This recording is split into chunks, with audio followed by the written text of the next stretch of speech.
Salve e benvenuti a questo nostro approfondimento.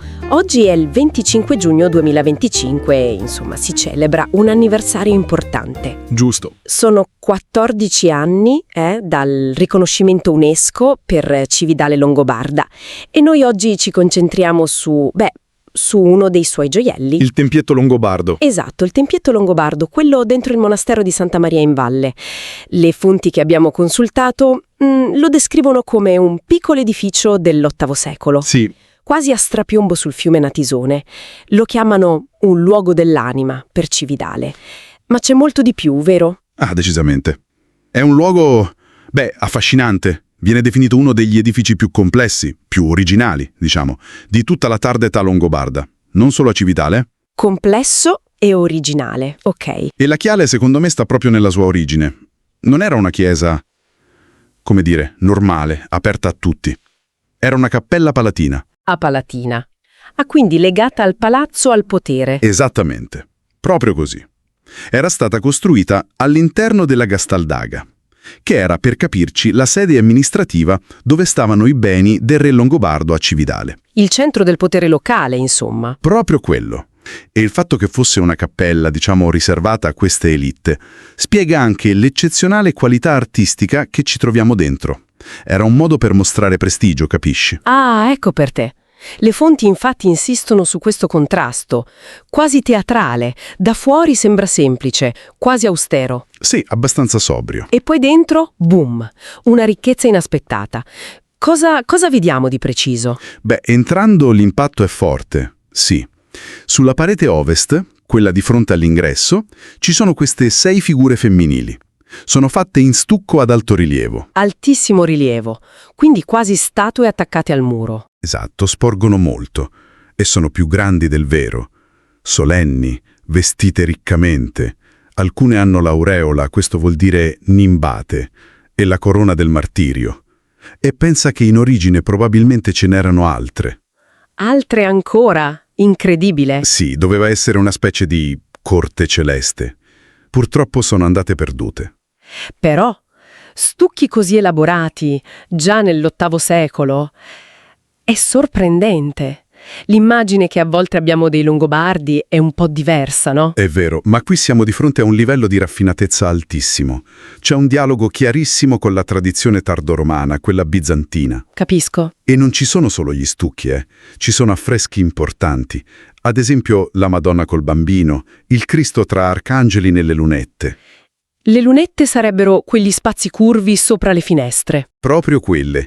E poi, sotto i piedi, ci sono ancora parti del pavimento originale in marmo, con disegni geometrici. Si chiama opus sectile. Era una tecnica molto pregiata. Wow! E c'è pure un'iscrizione, frammentaria ma importante, che conferma l'alta committenza, molto probabilmente regera o al massimo ducale. Quindi una specie di capsula del tempo che ci racconta il potere, la fede, l'arte dei Longobardi al loro culmine forse. Ma la sua storia non è finita con loro, giusto? No, affatto. La vita di questo luogo è andata avanti. E come? Dopo i Longobardi, il tempietto è diventato l'oratorio delle monache benedettine, quelle del monastero di Santa Maria in Valle, che forse esisteva già da prima, magari da metà VII secolo. Ah, quindi si è integrato nel monastero? Esattamente. Ha attraversato i secoli. Ha visto delle aggiunte come il coro ligneo, che è del 300, ed è ancora lì. E una cosa interessante. C'erano altre pitture, più tarde, sopra quelle longobarde. E che fine hanno fatto? Per salvarle, le hanno staccate con molta cura. Oggi sono in parte nella sagrestia, in parte nei musei di Cividale.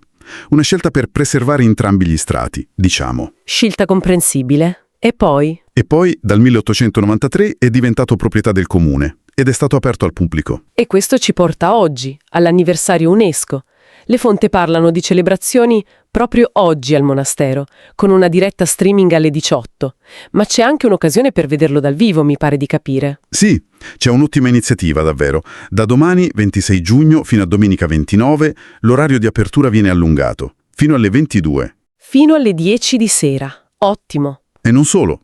Dalle 19 alle 22 l'ingresso sarà gratuito. Ah, perfetto. Quindi è un'occasione da non perdere, per ammirarlo magari con la luce della sera, che deve essere, molto suggestiva.